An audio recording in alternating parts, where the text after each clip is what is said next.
everybody, it's Glenn Schofield from Sledgehammer Games, letting you guys know about our latest patch to Advanced Warfare. I had to ditch the 4th bar for my latest Hollywood club crawl and deplete my supply of monsters just to finish it all up. This patch coincides with our new micro DLC items that don't actually affect the game one iota, but they're now available on Xbox, clearly the superior gaming platform. Show off your national pride with the flag exos, and of course, during the trailer we had to have the Italy exo guy kick a soccer ball because they should be practicing after that 2014 World Cup disaster, which by the way also cost me money on a bet. Much like our code, let's just copy and paste the description of these items in the store. There's also gun camos, which you can at least see when you're playing the game, unlike the various exosuits, which you could never actually look at because it's a first-person shooter game.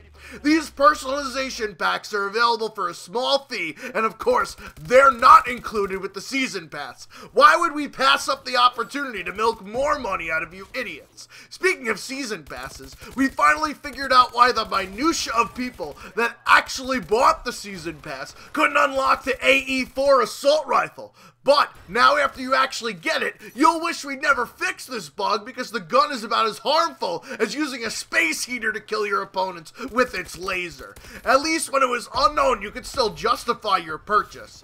Additional changes include hold on a second, let me sift through these changes. We combined these fixes with the ones from the December 5th patch, so it looks like we fixed even more shit. Maybe we should separate these two so it looks like we're continuing to support the game and not being as idle as long. Anyways, after we upped the score in domination, lobbies were system hacked worse than Sony. Since our game was well balanced before making all of these tweaks, because after all, we are clearly the superior game designers. Bal 27. Of course, things are now messed up now that there are changes, so we upped the starting score of the system hack by 100 to 700 points. Also, that skull icon is now gone as well, even though it was only on your screen for 5 seconds when you spawn. But since our spawns are so shitty, you'd actually get into gunfights within those first few seconds, and it would obstruct your view. Hardwired? Yeah, now it's a completely useless perk. We also added supply drop daily challenges so that you plebeians can actually get some of the elite weapons that completely destroy the normal ones. We thought it was a great idea to have overpowered guns be completely randomized in drops, which seems to be only rewarded when you die.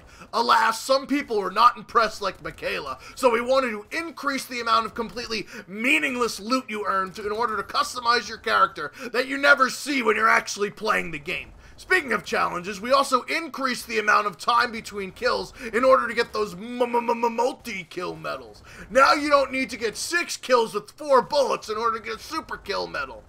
We also fixed some of the map exploits that people were using, but not the most obvious one on Defender in order to cheat, like Doshwants27 showed on one of his boosting bitches videos. But don't worry, our maps have more glory holes than a porno movie, so you'll be able to find more spots to get out of the maps. This is the most anti-camping Call of Duty, but there are still ways to kill people from spaces that they would never expect with these out-of-world exploits.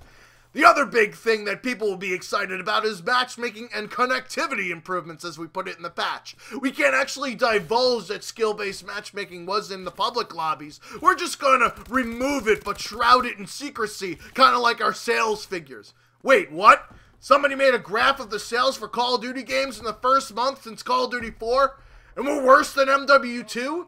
Fuck. No wonder why we brought out all those microtransactions so early. I guess we gotta also release a trailer for our DLC zombies in order to get the squeakers excited to buy shit that should have been in the game in the first place for free. Oh, and this time an actual trailer, not just a cutscene from the game.